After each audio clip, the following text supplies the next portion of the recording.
बाजार लगा, हर चाहत का सामान हुआ, हर नेमत का अंबार लगा। सब उजला शहर उमड़ आया, शलवार सजा दस्तार लगा, इस भीड़ के बिफरे तूफान में जो डूब गया सो पार लगा। मरकज रंगी रानाई का, चिकना तंबू हलवाई का, जीना जीना जीनत से भरा है थाल पे थाल मिठाई का। गर्दन ऊंची है रसगुल्ले की, सर नीचा है बालाई का, हलवाई दाम बटोरने में सर मुंड रहा है नाई का। धुंधले तरपाली मंडपे में नाटक नौटंकी आई है, नौबत नवकारा सारंगी, ढोलक झांझट शहनाई है। तो सोडा 20 पैसों में किस धून की रास रचाई है, लैला के लबों पर सुर्खी है, मजनू के गले में टाई है। पगडंडी जगमग मंडी है, बासों पर तंबू ताने हैं, कुछ नए नवीले होटल है, कुछ रेस्टोरेंट पुराने हैं। हर ढंग के सस्ते खाने हैं, हर रंग के फिल्मी गाने हैं, कुछ चलते फिरते छोटे छोटे गश्ती नेमत खाने हैं। क्या ऊंचा उदर क्या हो दमन, गुलबर्ग है सब, गुलनार है सब, खुशबू में बसे गुलजार है सब, रंगों से भरे बाजार है सब। अजी पतली सी छतरी के नीचे मोमी शहजादी चाराने, हर गुड़िया गुड़िया बाजा साजा रेशम खादी चाराने। बच्चे पाले गबरू बूढ़े खुश वक्त हुए खुशहाल हुए, झूलों में झूल के फूल बने, फुटबॉल बने भौचाल हुए। अजी बरकी चक्कर में चकरा कर चहके तो खुशी से लाल हुए, इस धूम धड़क की फेरे में सब पैसे इसकी माल हुए। तो ईद आई लो दो ये मैदान में भर बाजार लगा, हर चाहत का सामान हुआ, हर नेमत का अंबार लगा। सब उजला शहर उमड़ आया, शलवार सजा दस्तार लगा, इस भीड़ के बिफरे तूफान में जो डूब गया सो पार लगा। तो आखिरी सुरुवातीला मी मनापासून आवाज येतोय शेवटपर्यंत मी मनापासून राष्ट्रसेवा दलाचे आभार मानतो की त्यांनी साने गुरुजींच्या 125व्या जयंतीच्या औचित्याचं निमित्त म्हणजे औचित्य साधून त्यांनी आम्हाला किस्सा गोईचा प्रयोग इथे करण्यासाठी आमंत्रित केलं। आज प्रेक्षकांमध्ये निराताई पाटकरांपासून संदेश भंडारेंपासून निकुळकर सरांपासून अनेक मान्यवर बसलेले आहेत। आमची वारंवार वेगवेगळ्या निमित्तानं कारणामुळे भेट होत असते आणि एक चांगलं आहे की कुठल्या तरी कथा कविता संगीत या पूर्णपणे कुठल्याही लोकसंस्कृतीचा पाया असलेल्या 3 घटकांसाठीच आमची भेट होत असते। नीरजा मॅडम आहेत इथे समोर बसलेल्या। मी यापूर्वी दास्तान गोई नावाचा एक कथन कला प्रकार सादर केला होता जो पर्शियातून भारतात आलेला होता आणि तो मधल्या काळात जसं सांगितलं गेलं की तो 1928 नंतर संपलेला होता आणि पुनरुज्जीवित झाला होता 2004 सालापासून। तर दास्तान म्हणजे लांब लचक गोष्टी, दास्तान का मानी उसके मानी होते हैं मतलब होता है कि बड़ी लंबी चौड़ी कथा है, अफसाने जो ख़त्म नहीं होती, वो एक कथा से दूसरी, दूसरी से तीसरी, तीसरी से चौथी, चौथी से पांचवी, ऐसे एक श्रृंखला उसकी शुरू हो जाती है और कभी कभार वो आखिरी मकाम पर पहुंचती है और कथा का आवर्तन पूरा हो जाता है। किस्सा माने एक छोटा सा कथा ही है वो, पर दास्तान से किस्सा छोटा है। दास्तान लंबी चौड़ी है, किस्सा वक्त की पाबंद में खेलता रहता है, पर फिर भी उसका एक अपना महत्व है, अपनी अहमियत है। साने गुरुजी आणि प्रेमचंद यांच्यामध्ये काय साम्य आहे, इन दोनों में क्या सिमिलरिटीज है। दोनों राइटर थे, दोनों कथाएं सुनाते थे, दोनों एक्टिविस्ट थे और उन्होंने ऐसी कथाएं, ऐसा लिटरेचर निर्माण किया जो रचनात्मक है, जो कंस्ट्रक्टिव है, जो बार बार मानवीयता के तरफ लेकर जाता है, उससे मुलाकात करवाता है। और ये एक बार ही नहीं, अलग उनकी एक भी कथा है, साने गुरुजी की हो या प्रेमचंद साहब की हो, मुंशी प्रेमचंद साहब की, हर कथा या हर उसकी उपन्यास में मानवीयता है। और ये मानवीयता सिर्फ मर्द औरत के लिए कोई सम्मिलित नहीं है, ये पूरी सृष्टि के लिए मानवीयता है। आपण ज्याला मराठीत असं म्हणतो की परिसंस्थेचा विचार आहे, फक्त मानव केंद्री म्हणजे फक्त मानवांनी मानवांसाठी केलेला विचार नाहीये, तर त्या पृथ्वीचा 5ही तत्वांचा केलेला विचार आहे। आणि कायम त्यांच्या दोघांच्याही लिखाणामध्ये ही गोष्ट अगदी ठसठशीतपणे येते. माणसाच्या सांगोलपणावर विश्वास असणं, माणूस बदलतो याच्यावर विश्वास असणं.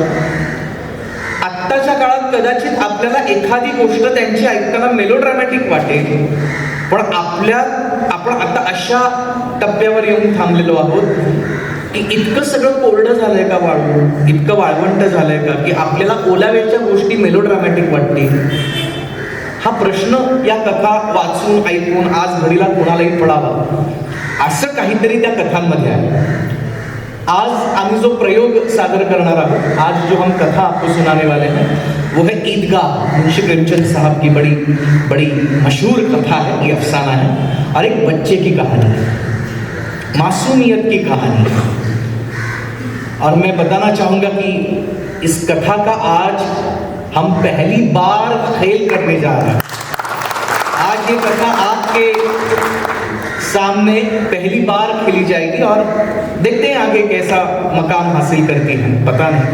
इसके पहले हम एक खेल करने वाले थे लेकिन उसका नाम ईदगाह है. ये सुन के हमें थैंक यू सो मच. बता ऐसे नहीं तो जो होता है वो अच्छे के लिए होता है. आपके साक्षी से हम ये इसका ओपनिंग करने जा रहे हैं. हम शुरू करते हैं. किस्सा को ये किस्सा है हामिद और मुंशी प्रेमचंद साहब की कथा है, अफसाना है ईदगाह नाम से. तो बिस्मिल्लाह करें. बिल्कुल.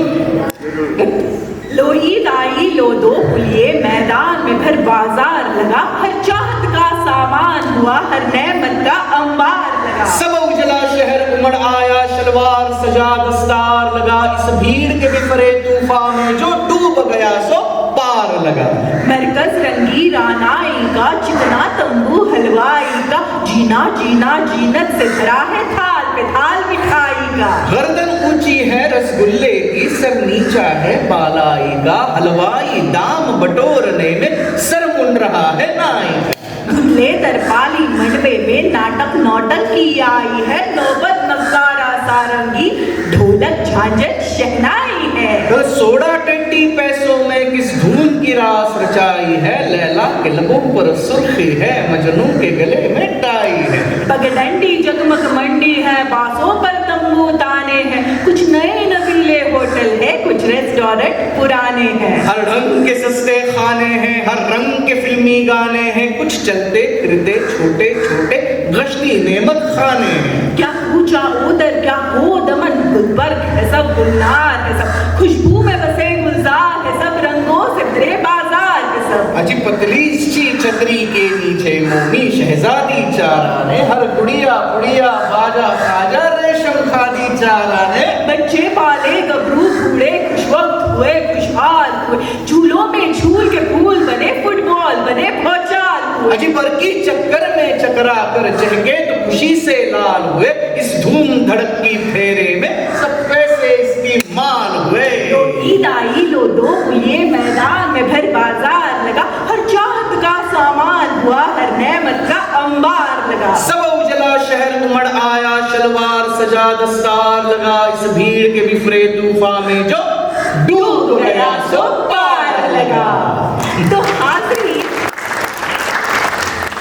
हाज़रीन रमजान के पूरे 30 रोजों के बाद आज ईद आई है. कितनी सुंदर कितनी सुहावनी प्रभात है. पेड़ों पर कुछ अजीब हरियाली है, खेतों में कुछ अजीब रौनक, आसमान में कुछ अजीब लालिमा. आज का सूरज तो देखो कितना सुंदर कितना सुहावना है, मानो सारी दुनिया को ईद की बधाई दे रहा हो. गांव में कितनी हलचल है, ईदगाह जाने की तैयारियां हो रही है. वो देखो अब्दुल के कुर्ते में बटन नहीं तो पड़ोस के घर से सुई तागा लेने दौड़ा जा रहा है. वहां रशीद के जूते कड़े हो गए हैं तो उनमें तेल डालने के लिए तेली के घर भागा जा रहा है. अजी अशरफ के अब्बा, अल्लाह क्या क्या कर रहे हैं आदमी? हाय तुम यहाँ पान तमाकू जमा कर बैठे हो. अरे उठो, ईद का दिन है, बैलों को सानी पानी दे दो. ईदगाह से लौटते लौटते दोपहर हो जाएगी, फिर 3 कोस का पैदल रास्ता है, फिर सैकड़ों आदमियों से मिलना बैठना जुलना है.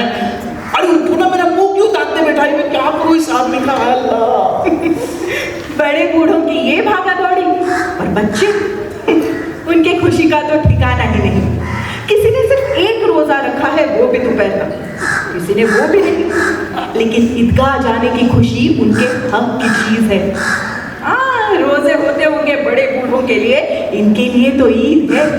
रोज ईद का नाम रटते थे, ईद कब आएगी, ईद कब आएगी। बस आज वो आ ही गई। अब इन्हें जल्दी पड़ी है कि ये बड़े बुजुर्ग जल्दी जल्दी ईदगाह क्यों नहीं चलते। अजी इन्हें गृहस्थी की चिंताओं से क्या प्रयोजन। सेवैयों के लिए घर में दूध और शक्कर है या नहीं, ये तो बस सेवैयां खाएंगे। इन्हें क्या पता कि अब्बा जान क्यों बदमाश होकर चौधरी कायम अली के घर दौड़े जा रहे हैं। इन्हें क्या खबर कि आज अगर चौधरी आंखें बदल ले तो ये सारी ईद मुहर्रम में तब्दील हो जाए। अजी इनके अपने अपने जेबों में तो कुबेर का धन भरा पड़ा है। बार बार जेब से खजाना निकालते हैं, गिनते हैं और वापस रख लेते हैं। महमूद, हमारे अब्बा जान ने कितने दिए हैं? मेरे अब्बा जान ने 12 पैसे दिए। ये देख, 1 2 5 8 9 10 12। ऐ मौसी, तेरे अब्बू ने कितने दिए? मेरे अब्बू ने मुझे 15 पैसे। बदमाशी मत कर, झूठ मत। मैंने कैसे गिन के दिखाया? गिन के दिखा, गिन के दिखा। ये लो, गिन लो, गिन लो। 1 2 5 8 9 10 11 12 13। इन्हीं अनगिनत पैसों में अनगिनत चीजें लाएंगे, खिलौने, मिठाइयाँ, गेंद, बिगुल और न जाने क्या क्या। और सबसे खुश है हामिद।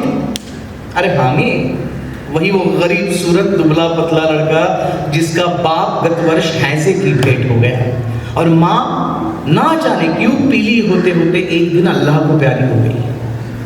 किसी को पता नहीं चला कि आखिर बीमारी थी तो क्या थी, और कहती भी तो वो कौन सुनने वाला था। सब कुछ चुपचाप दिल में ही सहती थी, और जब सहा न गया तो इस संसार से वो विदा लेते बनी।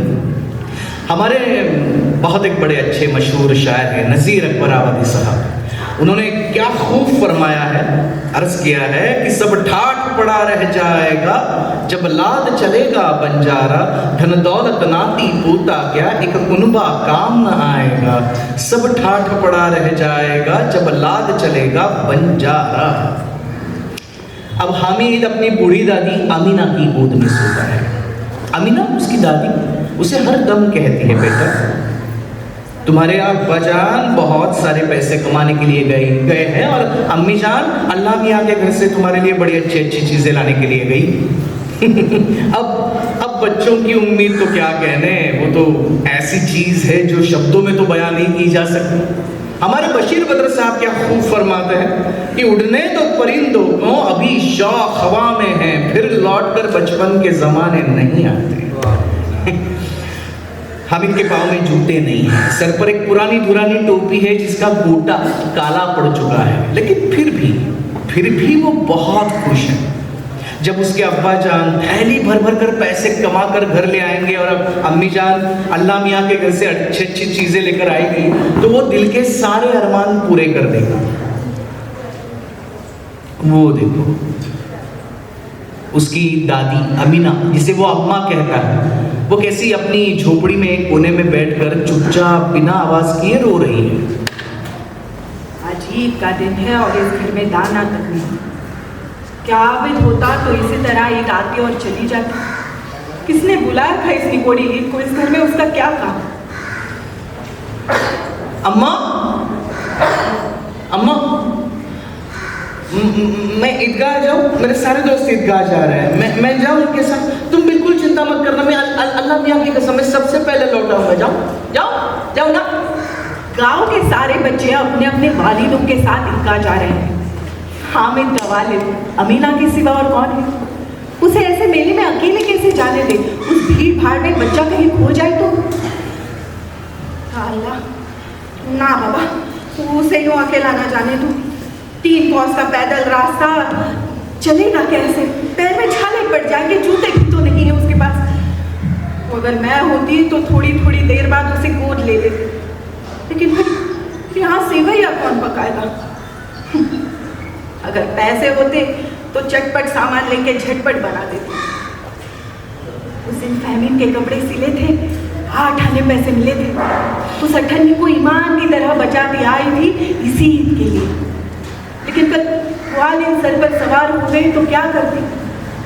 हामिद के लिए और कुछ नहीं तो 2 पैसे का दूध तो चाहिए। ऊपर से अब ये सेवैया, नाई नाई नैतारीन चूड़ी हारिन सभी को सेवैया चाहिए और थोड़ा तो किसी की आंखों नहीं लगता। अल्लाह, किस से मुंह चुराऊंगी और चुराओ भी क्यों भला? साल भर का त्योहार है, अब बस अल्लाह ही बेड़ा पार लगाए। ये देखो गांव से मेला चला और बच्चों के साथ साथ हामिद भी जा रहा है। कभी सब के सब दौड़कर आगे निकल जाते, फिर किसी बरगद के पेड़ के नीचे छांव में रुककर अपने साथियों का इंतजार करते और हामिद के पैरों में जैसे पर लगाए हैं और वो आखिर कभी थक सकता है। ये देखो, ये शहर का दामन आ गया। सड़क के दोनों ओर अमीरों के बगीचे हैं, पक्की 4 दीवारें बनी हुई है, पेड़ों पर आम और लीचियां लगी हुई है। कभी कभी कोई लड़का एक कंकड़ी उठाता है और आम पर निशाना लगाता है। वो देख पीला रसीला कैसे चमक रहा है, वो वाला। वही गिराऊंगा, पर तेरे लिए एक अहम बात है। कुछ भी हो जाए, चिल्लाना, कुछ भी हो जाए। जैसे ही वो आम नीचे गिरेगा, दबे पांव दौड़कर जाना, आम उठाना और भागना शुरू करना। पीछे मुड़कर मत देखना, पर कुछ भी हो जाए चिल्लाना मत, समझे? हाँ, देखा? 1 2 3। कौन है वहाँ पे? एक कितना ना अभी चिल्ला मत। दिखते हैं आम तो जाते हैं बदन कस, लंगड़े भी चले आते हैं खाने को बना रस। ये अब बड़ी बड़ी इमारतें आने लगी है। ये कॉलेज है, ये क्लब घर है। इतने बड़े बड़े कॉलेज में कितने लड़के पढ़ते होंगे जी? अरे सब बच्चे नहीं है, ऐसे दाढ़ी मूछों वाले कोई आदमी भी, वो भी पढ़ते हैं। अल्लाह, दाढ़ी मूछे उगने के बाद भी पढ़ते हैं? अरे क्या करेंगे इतना पढ़कर, और ना जाने कब तक पढ़ेंगे। सुन, इस हामिद के मदरसे में भी ना ऐसे 2-3 बड़े बड़े लड़के हैं, बिल्कुल 3 कौड़ी के, बिल्कुल हर दम किसी ना किसी की गाली खाते रहते और काम से चीज चुराते। इस कॉलेज में भी हामिद के मदरसे की तरह ऐसे बड़े बड़े के ऐसे नाकाम लड़के होते होंगे क्या? अरे होते होंगे ना, हमें क्या, वो छोड़। ये बड़ी खौफनाक जगह है। सुना है अजीब अजीब चीजें होती रहती हैं इस इमारत में। रात को मुर्दों की खोपड़ियां तोड़ती है और बड़े बड़े तमाशे होते हैं। हाँ, लेकिन किसी को भीतर नहीं जाने देते। अच्छा, तो तुझे ये जनाब कैसे सब पता? बेकार के सवाल मत पूछ। ये इमारत बड़ी अच्छी है, बड़े बड़े साहब लोग खेलते इस इमारत में, और सुना है वो अकेले नहीं खेलते, उनकी मेमें भी खेलती है उनके साथ। थोड़ा और आगे चले? हाँ बिल्कुल। अब हलवाइयों की दुकानें शुरू हुई, बड़ी खूब सजी हुई थी। हाँ देखो ना, इतनी सारी मिठाइयाँ। ये इतनी मिठाइयाँ कौन खाता होगा? मेरे अब्बा कहते थे जिन्नात आकर खरीद ले जाते हैं। रोज रात को एक आदमी आता है, जितनी भी बची कुची मिठाइयाँ होती है वो तुलवा लेता है और बिल्कुल ऐसे ही पैसे देता है। लेकिन जिन्नात के पास ऐसे पैसे कहाँ से आते होंगे? तो मोहसिन ने उससे कहा, अरे जिन्नातों को रुपयों की क्या कमी, जिस खजाने में चाहे बस चले जाए। लोहे के दरवाजे तो उन्हें नहीं रोक सकते जनाब। आप है किस शहर में? अभी यही खड़े हैं, 5 मिनट में कलकत्ता पहुंच जाए, अल्लाह कसम। अच्छा, तो जिन्नात तो बहुत बड़े बड़े होते होंगे ना? बड़े बड़े? अरे एक आसमान के बराबर होता है जी। ऐसे जमीन पर खड़ा रहे ना तो सर ऐसे आसमान को जाके लगता है। लेकिन अगर जाए तो एक लोटे में भी घुस जाए। अच्छा, तो इन जिन्नातों को खुश कैसे करते हैं? कोई मुझे वो मंत्र बता देना तो एक जिन्नात को खुश कर दूँ। अब ये तो मैं नहीं जानता, लेकिन सुना है चौधरी साहब के काबू में बहुत से जिन्नात हैं। कोई भी चीज चोरी हो जाती है तो चौधरी साहब उसका तुरंत पता बता देते हैं और जिन्नात का चोर का नाम भी बता देते हैं। अच्छा, सच में? हाँ, अरे उस दिन जुमराती का बछवा खो गया, 3 दिन हुए कहीं ना मिला। झक मार कर चौधरी के पास गए तो उन्होंने तुरंत बता दिया मवेशी खाने में है। और पता है क्या, वहीं पे मिला। जिन्नात आकर उनको सारे जहां पर की खबरें दे जाते। अब उसे पता चला कि चौधरी के पास इतना धन क्यों है और क्यों गांव में उसका इतना बड़ा सम्मान है। खैर थोड़ा सा आगे चलते हैं। ये देखो ये मैदान आ गया, पुलिस लाइन का मैदान है। सारे कांस्टेबल यहाँ पर कवायद किया करते हैं, सावधान, विश्राम, left right left, left right left. रात को बेचारे घूम घूम कर पहरा देते हैं कि कहीं चोरी ना हो जाए। क्या कहा? अरे रात को बेचारे घूम घूम कर पहरा देते हैं कि कहीं चोरियां ना हो जाए। ये पहरा देते हैं। हाँ तो जी हजरत, यही तो चोरी करवाते हैं। क्या बात है? हाँ, गांव के जितने सारे चोर डाकू हैं वो उनसे मिले रहते हैं। ये जाकर चोर डाकू से कहते हैं कि चोरी करो, और खुद दूसरे मोहल्ले में जाकर जागते रहो पुकारते। अरे तभी तो उनके पास इतना सारा धन आता है। हमारे मामू एक थाने में कांस्टेबल है, 20 रुपए महीना पाते हैं। कितना? 20। और घर कितना भेजते हैं? कितना? 50 रुपया। 50? पूरे 50। तो एक बार मैंने पूछा मामू से, मामू आप इतने पैसे कहाँ से पाते हैं? तो कहने लगे, अरे बेटा अल्लाह मियाँ देता है, तो अगर हम चाहे तो एक दिन में लाखों कमा लाए, लेकिन हम तो उतना ही लेते हैं जिससे कि अपनी बदनामी ना हो और नौकरी ना चली जाए। अच्छा तो ये लोग चोरी करवाते हैं तो इन्हें कोई पकड़ता नहीं? अरे पगले, इन्हें कौन पकड़ेगा? पकड़ने वाले तो ये खुद ही है ना? हाँ, लेकिन अल्लाह मियाँ इन्हें सजा भी खूब देता है। हराम का माल हराम में जाता है। तो हुआ यूं कि कुछ ही दिन हुए हमारे मामू के घर में लग गई आग। सारी लेग पूंजी जल गई, एक बर्तन तक न बचा। कई दिन पेड़ के नीचे सोए, अल्लाह कसम पेड़ के नीचे। फिर ना जाने कहां से 100 कर्ज लाए तो बर्तन भरने आए। 100 कर्ज लाए? 100 तो 50 से ज्यादा होते होंगे ना? अरे कहाँ 50, कहाँ 150 तो एक थैली भर होता है, 100 तो 2 थैलियों में बिनाए। खैर थोड़ा आगे चलते हैं। ये देखो ये गांव से अब ईदगाह जाने वाली की टोलियां नजर आने लगी। एक से एक ऐसे रंग बिरंग वस्त्र पहने हुए हैं। कोई इक्के टांगे पर सवार है, कोई मोटर गाड़ी पर सवार है, पर सभी इत्र में बसे। आहा, और सभी के दिलों में बस उमंग ही उमंग। अर्ज किया है, अच्छा ईद का दिन है गले आज तो मिलने जालिम। ईद का दिन है गले आज तो मिलने जालिम। रस्म दुनिया भी है, मौका भी है, दस्तूर भी है। ये देखो ये ईदगाह नजर आ गया। ऐसे से ऊपर इमली के घने वृक्षों की छाया है, नीचे पक्का फर्श है जिस पर जाजिम बिछाया गया है, और रोजेदारों की पंक्तियां एक के पीछे एक ऐसे ना जाने कितनी दूर तक चली गई है, मानो पक्की जगत के नीचे तक, जहां जाजिम भी मौजूद नहीं है। नए आने वाले आकर पीछे की कतार में खड़े हो जाते हैं। यहां पर कोई धन और पद नहीं देखता। इस्लाम की निगाह में सब एक बराबर है। इन बच्चों ने भी आकर वजू किया और पिछली पंक्ति में खड़े हो गए। आहा, कितना सुंदर संचालन है ये।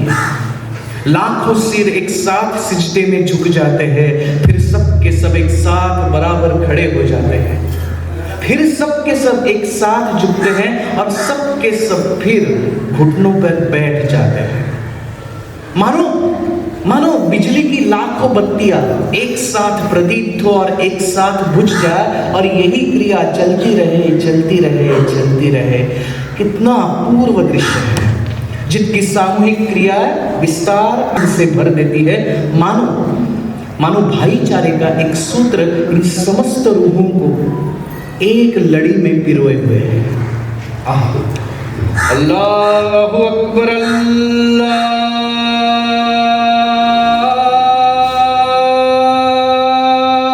अकबर, अल्लाहु अकबर, अल्लाहु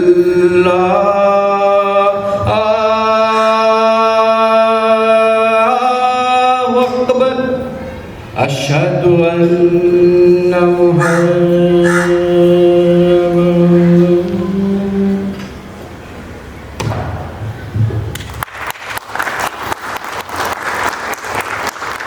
नमाज अदा हो चुकी है, सब एक दूसरे से गले मिल रहे हैं, एक दूसरे को ईद की बधाई दे रहे हैं। अब जाकर खिलौनों पर और मिठाइयों की दुकानों पर धावा बोलेंगे,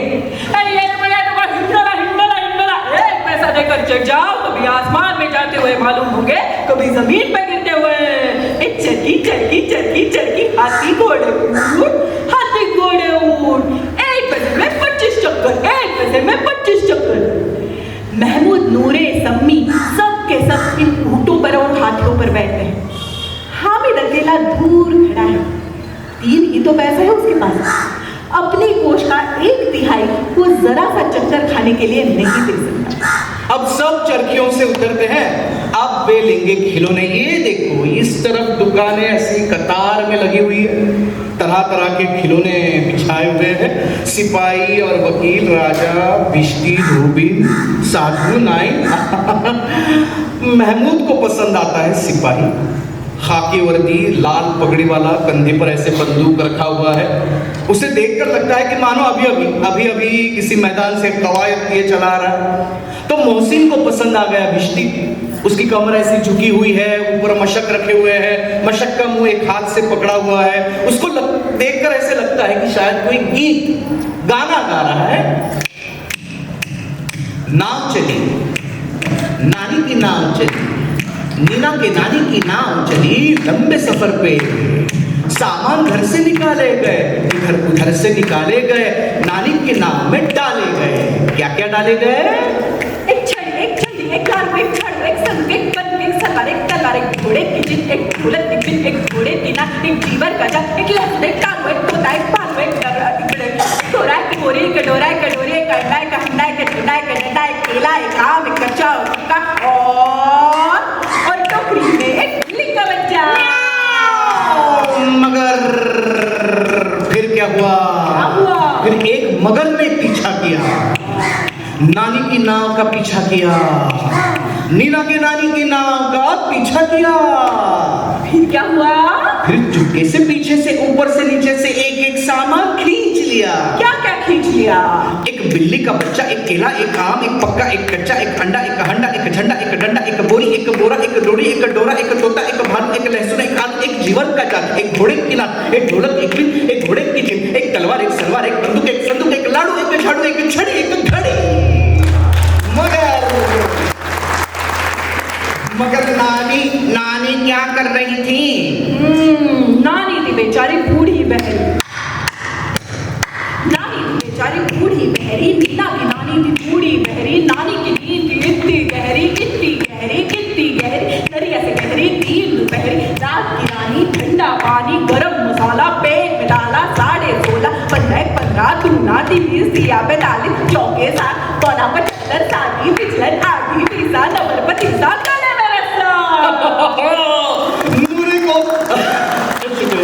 नूरे को प्यार हो गया वकील से। कैसी विद्वत्ता है उसके चेहरे पर, काला चौका, नीचे सफेद अचकन, अचकन के सामने की जेब में एक घड़ी, सुनहरी जंजीर हाथ में ऐसे कानून का पोथा लिया हुआ है। उसको लगकर ऐसे देखकर लगता है कि अभी कोर्ट से ऐसे जिरे या बहस किए हुए चला आ रहा है। ये सब मिट्टी के खिलौने कितने पैसों के हैं? 2 पैसों के। और हमारे हामिद के पास कुल मिलाकर कितने पैसे हैं? 3 पैसे। इतने महंगे खिलौने वो आखिर कैसे ले सकता है? अरे मिट्टी का खिलौना जरा सा हाथ से छूट पड़े तो चकनाचूर हो जाए, या उस पर पानी पड़े तो उसका सारा रंग धुल जाए। वो इन खिलौनों को लेकर क्या करेगा? उसके वो किस काम के? मोहसिन कहता है कि मेरा बिश्ती रोज पानी दे जाएगा सांझ सवेरे। तो उस पर महमूद बोल पड़ता है, हाँ, और मेरा सिपाही घर का पहरा देगा। कोई चोर या उचक्का आ जाए ना तो तुरंत उस पर बंदूक फायर कर देगा, ऐसे डिचकिया। ये सुनकर नूरे बोल पड़ता है, और मेरा वकील तो बहुत अच्छा मुकदमा लड़ेगा। और ये सुनकर हामिद बोल पड़ता है, अरे मिट्टी के ही तो है, गिरे तो चकनाचूर हो जाए। लेकिन ये कहते समय ललचाई हुई आंखों से उन खिलौनों की तरफ देख भी रहा है और चाहता है कि जरा देर के लिए, जरा उनको अपने हाथों में ले पाए। उसके हाथ लपकते हैं, लेकिन लड़के इतने त्यागी नहीं होते, और विशेषकर जब वो नया शौक होता है तो बिल्कुल भी नहीं। अब वो मिठाइयाँ लेंगे, किसी ने रेवड़ी ली है, किसी ने सोन हलवा, किसी ने गुलाब जामुन, सब मजे से खा रहे हैं। हामिद अकेला दूर खड़ा है। अरे भाई, इतनी तो पैसे है उसके पास। वो देखो कैसी ललचाई आंखों से देखता है। अपने पैसे निकाल कर कुछ खाता क्यों नहीं? हामिद, कितनी खुशबूदार है रेवड़ी, चाहिए? मेरे ले लिए ले ले ले ले। अरे अरे ले ले ना, अरे तू पकड़ता भी नहीं ठीक से। ले ले ले, कितनी कितनी स्वादिष्ट है। ले ले ले ले ले। रखे रहो, मिठाई कौन बड़ी नेमत है। लेकिन किताबों में तो इसकी कितनी सारी बुराइयां लेकिन लेकिन दिल में तो तुम कह रहे होंगे मिले तो खा ले, अपने पैसे क्यों नहीं निकालता? बोल। अरे हम समझते हैं इसकी चालाकी, हमारे सारे पैसे खत्म हो जाएगा ना तो देखना कैसे कैसे लेगा और अपने चिड़ा चिड़ा कर खाएगा। हाँ, अब कुछ दुकानें शुरू हो जाती है, लोहे की, नकली गहनों की, गिलट की, तो स्वाभाविक तौर पर बच्चों के लिए यहाँ पर कोई आकर्षण था नहीं, वो सारे के सारे आगे बढ़ गए। लेकिन हामिद लोहे की दुकान पर रुक जाता है। ये देखो, ये कई सारे चिमटे रखे हुए हैं। ये उन चिमटों को देखकर उसे ख्याल आया कि अम्मा के पास चिमटा नहीं है। रोज तवे से रोटियां उतारती है तो उसकी उंगलियां जल जाती है। अगर लोहे का चिमटा मैंने ले जाकर अम्मा को दिया तो फिर उनकी उंगलियां कभी नहीं चलेगी, घर में काम की चीज भी हो जाएगी।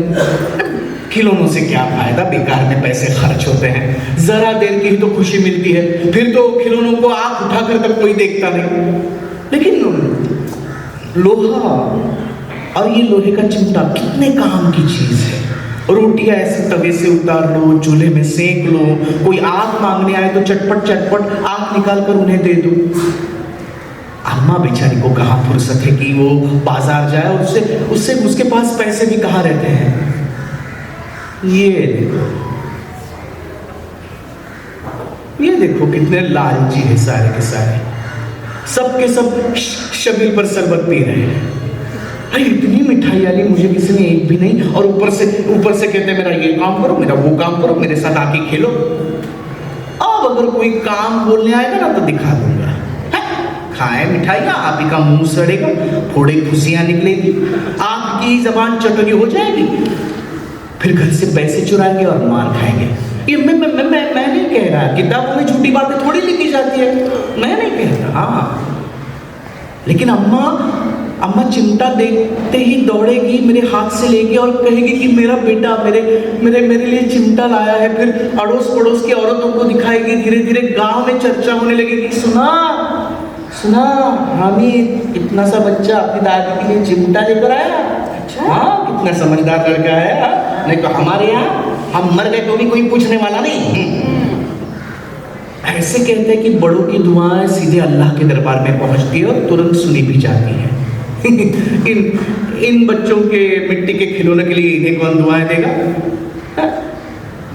मेरे पास में पैसे नहीं है, इसलिए ना महमूद, मोहसिन, नूरे यूं ऐसे मिजाज दिखाते हैं। मैं भी इनसे मिजाज दिखाऊंगा। मैं नहीं खेलता खिलौने, मैं नहीं खाता मिठाइयाँ, मैं किसी का मिजाज क्यों सहूं?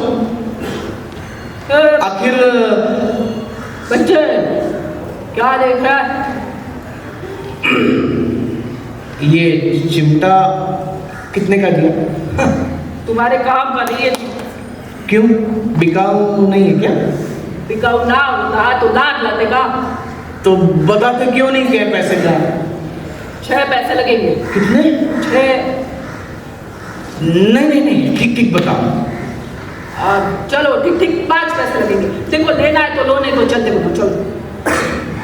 3 पैसे लोगे? ये कहता हुआ वो आगे बढ़ गया कि दुकानदार की गालियां ना सुने, लेकिन दुकानदार अच्छा था, उसने गालियां दी नहीं, उसने बुलाया और चिमटा उसके हाथ में रख दिया।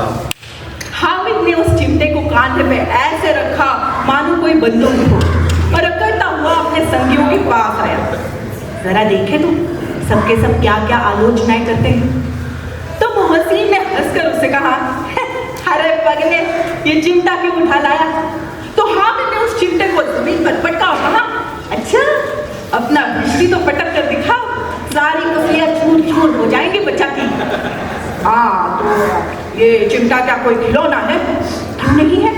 अगर कांधे पर रखा तो बंदूक हो गई, हाथ में लिया तो फकीरों का चिमटा हो गया।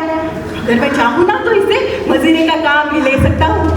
तुम्हारे सारे खिलौनों को एक एक चिमटा जमा दूँ ना तो उनकी जान ही निकल जाए। तुम्हारे खिलौने कितना भी जोर लगाए, मेरे चिमटे का बाल तक बांका नहीं कर सकते। हाँ। इस बात से प्रभावित होकर सम्मी ने कहा, हामिद, मेरी खंजरी से बदलोगे? 2 आने की है। तो उस खंजरी की ओर उपेक्षा से देखते हुए हामिद ने कहा, तुम्हारी खंजरी का चाहे ना तो मेरा चिमटा पेट फाड़ डाले। वैसे चमड़े की झिल्ली लगाई नहीं तो ढप ढप ढप ढप बोलने लगी, जरा सा पानी लग जाए तो बस खत्म ही हो जाए। लेकिन मेरा ये चिमटा आग में, पानी में, तूफान में ऐसे बराबर डट के खड़ा रहेगा। चिमटे ने सभी को मोहित कर लिया। लेकिन अब पैसे किसके पास धरे? मेले से दूर भी तो निकल आए हैं, 9 कप के बन चुके हैं, धूप बड़ी तेज हो रही है। अब्बा जान से अगर जिद भी करेंगे तो चिमटा नहीं मिल सकता। हामिद है बड़ा चालाक, इसलिए उसने अपने पैसे बचा कर रखे थे। अब बालकों के 2 दल हो गए, हामिद एक तरफ और मोहसिन महमूद नूर एक तरफ। सम्मी तो गद्दार निकला, दूसरे पार्टी से जा मिला। लेकिन हामिद से एक 2 साल बड़े होने पर भी ये सब के सब उसकी आघातों से आतंकित उठे। उसके पास न्याय का बल है और नीति की शक्ति। एक तरफ मिट्टी है और दूसरी तरफ लोहा जो अपने आप को औलाद बता रहा है। वो अजेय है, घातक है। अगर कोई शेर आ जाए तो सिपाही साहब अपनी बंदूक लिए भाग जाए। मियाँ बिजली जी उनके तो छक्के छूट जाए और वकील साहब वो चोगे में मुंह छुपाकर ऐसे जमीन पर लेट जाए। लेकिन ये चिमटा, ये बहादुर चिमटा, ये रुस्तमे हिंद चिमटा लपक कर शेर की गर्दन पर सवार हो जाएगा और उसकी आंखें नोच लेगा। अच्छा, मोहसिन ने एड़ी चोटी का जोर लगाकर कहा, हमें पानी तो नहीं भर सकता ना ये? तो हामिद ने तुरंत ऐसे चिमटे को जमीन पर पटक कर कहा, तुम्हारे बिजली को ऐसे डांट बताया था ना कि वो दौड़ा चला जाएगा, पानी ले आएगा और उसके दरवाजे पर शाम सवेरे छिड़कने लगेगा। मोहसिन परास्त हो गया, लेकिन महमूद ने कुमुक पहुंचाई। अच्छा, पकड़ा जाए तो अदालत में बंदे फिरेंगे, फिर तो वकील साहब के पैरों पड़ेंगे। तो ये हामिद को कुछ बात पल्ले नहीं पड़ी, तो उसने बोला कि हमें कौन पकड़ने आएगा? तो नूरे बोल पड़ा, ये सिपाही बंदूक वाला ये। उसने समझा था कि हामिद अब हार खा जाएगा, लेकिन ये बात नहीं। हामिद ने मुंह चिढ़ा कर कहा, ये सिपाही बंदूक वाला, अच्छा चलो आ जाओ मैदान में, आ जाओ जरा कुश्ती हो जाए। अरे पकड़ेंगे क्या, इसकी सूरत देखकर ही दूर भागेंगे। अरे ये बहादुर चिमटा रुस्तम हिंद है, ये हमें रुस्तम हिंद को पकड़ेंगे। वो भी परास्त हो गया। लेकिन मोहसिन ने एक कोशिश और की। देखो हामिद, तुम्हारे चिमटे का मुंह रोज आग में जलेगा। हामिद तुरंत बोल पड़ा, अरे आग में कूदना बहादुरों का ही काम होता है जनाब। तुम्हारे ये वकील, सिपाही, ये सारे ना दुम दबाकर घर में घुस जाएंगे। आग में कूदना वो काम है जो ये रुस्तम हिंद ही कर सकता है। फिर भी नूरे ने एक कोशिश और की। ठीक है हामिद, अब ये देखो कि वकील साहब तो कुर्सी मेज पर बैठेंगे, लेकिन तुम्हारा चिमटा तो बावर्ची खाने में पड़ा रहेगा जमीन पर। कितने पते की बात कही है पट्टे ने, चिमटा बावर्ची खाने में पड़े रहने के अलावा और कर भी क्या सकता है। इस तर्क ने दोनों को सजीव कर दिया। तो हामिद को भी इस पर कोई फड़कता हुआ जवाब सूझा नहीं, तो उसने धांधली शुरू कर दी कि ना ना ना ना ना ना ना मेरा चिमटा बावर्ची खाने में पड़ा नहीं रहेगा। वो दौड़ कर चला जाएगा, कुर्सी मेज पर वकील साहब बैठे, उनको नीचे जमीन पर पटक देगा, उनका पेट फाड़ डालेगा, उनका कानून उनके पेट में डालेगा। कानून को पेट में डालने वाली बात छा गई। ऐसी छाई कि तीनों सुरमा मुंह ताकते रह गए। मानो कोई ढेलचा कंदो हुआ, मतलब कोई साधारण सा पतंग किसी गंडे वाले कंदोए को काट गया हो। अरे भाई, कानून तो मुंह से बाहर निकलने वाली चीज है, उसे इस तरह पेट के अंदर डाल दिया जाना बेतुकी सी बात होने पर भी भयानक रखती है। हामिद ने मैदान मार दिया। अब उसका चिमटा रुस्तम हिंद है, ये बात मानने में किसी को भी कोई आपत्ति नहीं हो सकती। अब स्वाभाविक तौर से विजेता को हारने वालों से जो सत्कार सम्मान मिलना उचित है वो हामिद को भी मिला, और उन्हें 2-2, 3-3, 4-4 आने पैसे खर्च किए, लेकिन कोई काम की चीज नहीं ले सके। लेकिन हामिद ने तो 3 पैसों में रंग जमा लिया। अब क्या हुआ कि संधि की शर्तें तय होने लगी, आज के परिभाषा में जिसे मांडवली कहते हैं। महमूद ने कहा, अच्छा चलो, तुम हमारे खिलौने लेकर देखा तो तुम्हारा चिंता हम देख लेंगे। अब हामिद को इन शर्तों को मानने में कोई आपत्ति थी नहीं, तो उसने हाँ कह दी। अब बारी बारी से हामिद का चिमटा सभी के हाथों में जाने लगा और सभी के खिलौने बारी बारी से हामिद के हाथों में आने लगे। सच, मैं तुम्हें चिढ़ा रहा था, मुझे माफ कर दो।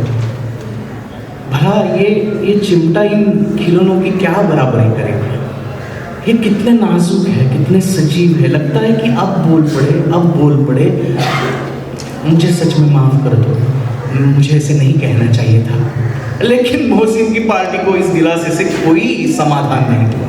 चिमटे का सिक्का ऐसे खूब बैठ गया था कि जैसे चिपका हुआ टिकट अब पानी से नहीं छूट रहा। मोहसिन ने कहा, हाँ हमें ठीक है, लेकिन इन खिलौनों के लिए हमें कोई दुआएं नहीं देगा ना जो तुम्हें मिलेगी। तो महमूद ने उसके ऊपर आवाज लगाते हुए कहा, अरे पगले, दुआओं को लेकर फिरते हो, उल्टा मार ना पड़े। अम्मी अब्बा जरूर कहेंगे कि तुम्हें क्या मिले, में यही मिट्टी के खिलौने मिले थे क्या? अब हामिद को मानना ही पड़ा कि किसी के अम्मी अब्बा उतने खिलौने देखकर खुश नहीं होंगे जितनी दादी चिमटे को देखकर होगी। और सच्ची तो है, 3 ही पैसों में उसे सब कुछ करना था। लेकिन अब चिमटा तो बहादुर भी है, रुस्तम हिंद भी है और उन सब खिलौनों का बादशाह भी है। रास्ते में महमूद को भूख लगी, उसके अब्बा ने केले खाने के लिए दिए थे, केले। महमूद ने सिर्फ हामिद को साझी बनाया। उसके बाकी मित्र बस उन दोनों की तरफ मुंह ताकते रह गए। 11 बजे गांव में हलचल मच गई। मेले वाले आ गए। मोहसिन के बहन ने दौड़कर भिश्ती उसके हाथ से छीन लिया और मारे खुशी के जो उछली तो मियाँ भिश्ती नीचे आ रहे और लोग सिधारे। इस बात पर भाई बहन में खूब मारपीट हुई, दोनों खूब रोए। ये शोर सुनकर अम्मा बिगड़ी और दोनों को 2-2 चटे और लगाए। मियाँ नूरे के वकील का अंत उनके प्रतिष्ठान को इससे ज्यादा गौरवमय हुआ। अब वकील जमीन पर या ताक पर तो नहीं बैठ सकता, उसकी मर्यादा का विचार तो करना ही होगा। तो बस दीवार में 2 खुंटियां गाड़ी गई, उस पर लकड़ी का पटरा रखा गया, उस पर एक कागज का कालीन बिछाया गया और वकील साहब राजा भोज की भांति अपने सिंहासन पर विराजे। नूरे ने उन्हें पंखा झलना शुरू कर दिया। अरे भाई, अब अदालतों में खस की टट्टियां या बिजली के पंखे तो होते ही है, तो यहाँ क्या एक मामूली सा पंखा भी ना हो? कानून की गर्मी दिमाग में चढ़ जाएगी कि नहीं? तो नूरे ने पंखा झलना शुरू कर दिया। अब पता नहीं पंखे की हवा से या पंखे की चोट से वकील साहब स्वर्गलोक से मृत्यु लोक में आ गए और उनका माटी का झोला माटी में मिल गया। बड़े जोर शोर से मातम हुआ और उनकी सारी अस्थियां घोड़े पे डाल दी गई। अब रहा महमूद का सिपाही, उसे झटपट गांव का पहरा देने का चार्ज मिल गया। अब पुलिस का सिपाही कोई साधारण व्यक्ति तो है नहीं जो अपने पैरों चलेगा, वो पालकी में चलेगा।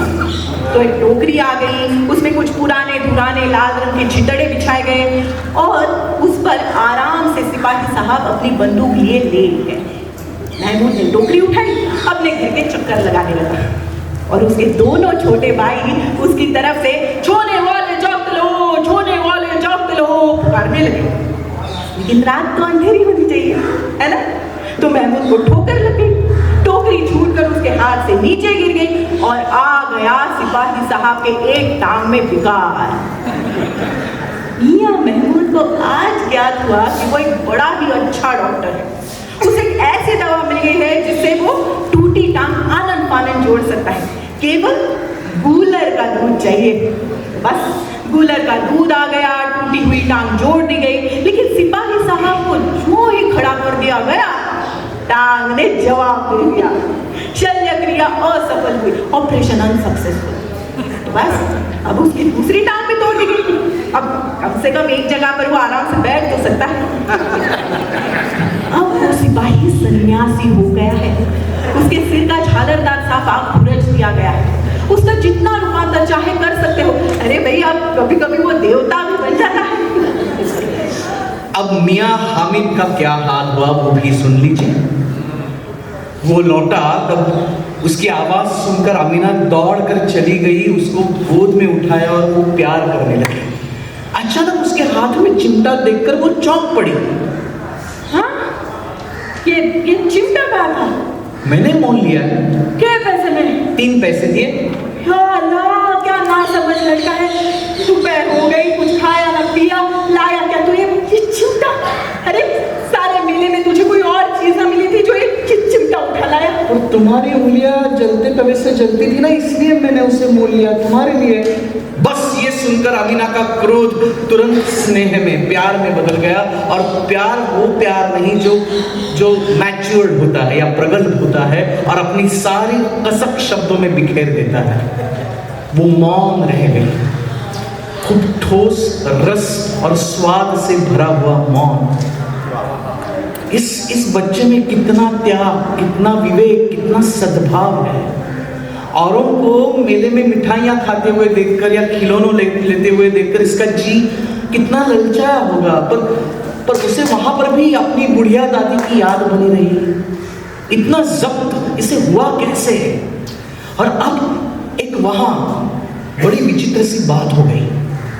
बुढ़िया अमीना बालिका अमीना बन गई और जवान हामिद बूढ़ा हामिद बन गया। और वो बालिका अमीना रोने लगी, अल्लाह को दुआएं मांगती गई और आंसू की बड़ी बड़ी बूंदें गिराती गई। उस झोपड़ी में ईद ऐसे भीग कर आई थी।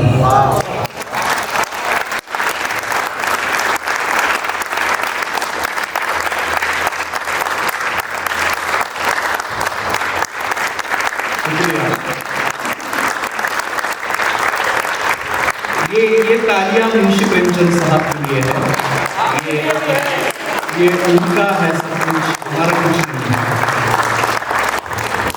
है। ये इनोसेंस आप तक पहुंचा उतना ही काम हमारा है ये, पर सारा कुछ है ये मुंशी प्रेमचंद साहब का, ये हमारा कुछ नहीं। मैं बहुत शुक्रिया अदा करना चाहूँगा दोबारा राष्ट्र सेवा दल का कि आज हमारा ये पहला खेल किस्सा हामिद का, ये यहाँ पर हमें खेलने के लिए मौका, मंच और सभी तरह का सहकार्य उन्होंने उपलब्ध करवा दिया। तो थैंक यू सो मच। और आप आए, हम और कह भी क्या सकते हैं।